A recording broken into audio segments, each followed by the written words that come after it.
Assalamualaikum warahmatullahi wabarakatuh.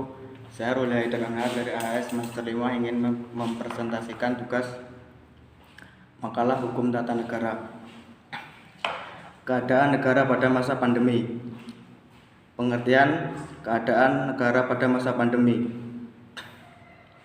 Coronavirus COVID-19 merupakan penyakit menular yang disebabkan oleh coronavirus yang menjadi krisis kesehatan dunia karena penyebarannya yang sangat cepat. COVID-19 mulai terjadi pada bulan Desember 2019. Wabah virus ini pertama kali terjadi di kota Wuhan di provinsi Hubei Tengah, Cina. Pada tanggal 11 Januari, Cina mengumumkan kematian COVID-19 yang pertama, yaitu pada seorang pria yang berusia 61 tahun yang terpapar saat ke pasar makanan laut.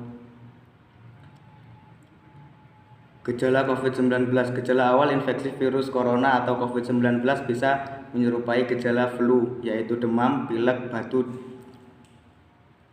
kering, sakit tenggorokan, dan sakit kepala. Setelah itu gejala dapat hilang dan sembuh atau malah merambat. Penderita dengan gejala yang berat bisa mengalami demam tinggi, batuk berdahak, bahkan berdarah, sesak nafas, dan nyeri dada. Gejala-gejala tersebut muncul ketika tubuh bereaksi melawan virus corona. Secara umum ada 3 gejala umum yang bisa menandakan seorang terinfeksi virus corona, yaitu demam, suhu tubuh di atas 38 derajat Celcius, batuk, sesak napas. Gejala-gejala COVID-19 ini umumnya muncul dalam waktu 2 hari sampai 2 minggu setelah penderita terpapar virus corona. Dampak ekonomi COVID-19.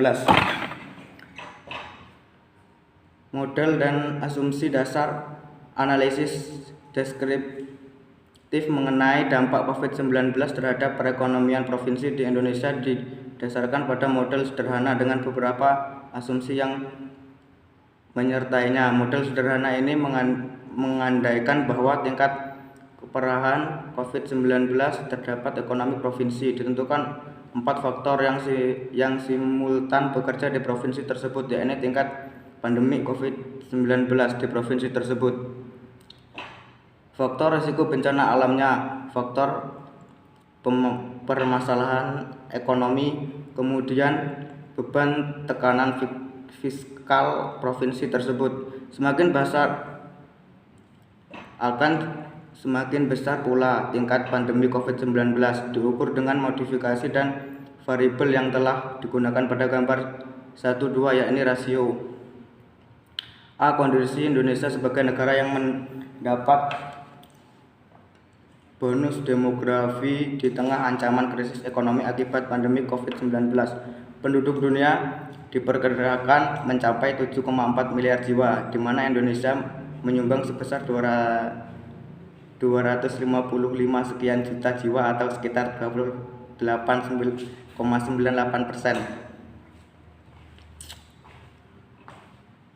Penduduk dunia adalah penduduk Indonesia. Berdasarkan data survei penduduk antar sensus Supas tahun 2015, jumlah penduduk Indonesia sebanyak 255,18 juta jiwa. Jumlah ini bertambah setiap tahunnya dalam jangka waktu 15 tahun, yaitu tahun 2000 hingga 2015. Jumlah penduduk Indonesia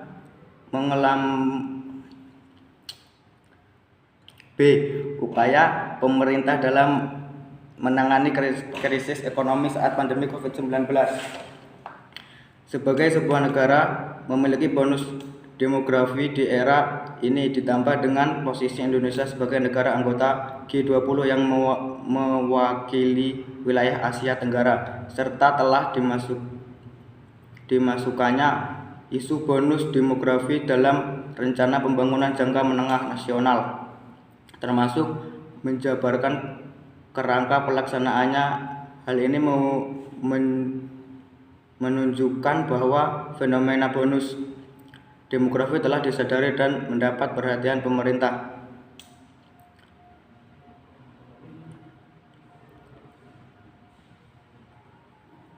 Kesimpulan dan catatan akhir. Tujuan utama dari analisis ini adalah mengestimasi ongkos ekonomi yang lebih komprehensif dari sebagai alternatif skenario penanganan pandemi COVID-19. Dalam hal ini skenario investasi minimal, skenario intervensi kuat, supresion misal melalui pembatasan sosial berskala besar yang efektif, dan skenario intervensi kuat dibarengi dengan stimulus fiskal. Metodologi yang digunakan adalah kombinasi dari benefit cost analisis sederhana, model CGI Indoterm, dan telah di literatur. Hasil analisis menyimpulkan bahwa bentuk intervensi kuat untuk meminimalisasi penyebaran virus COVID-19 dalam jangka pendek 2020 saja dapat menurunkan pertumbuhan ekonomi lebih parah dibandingkan skenario minimal intervention. Sekian dari saya.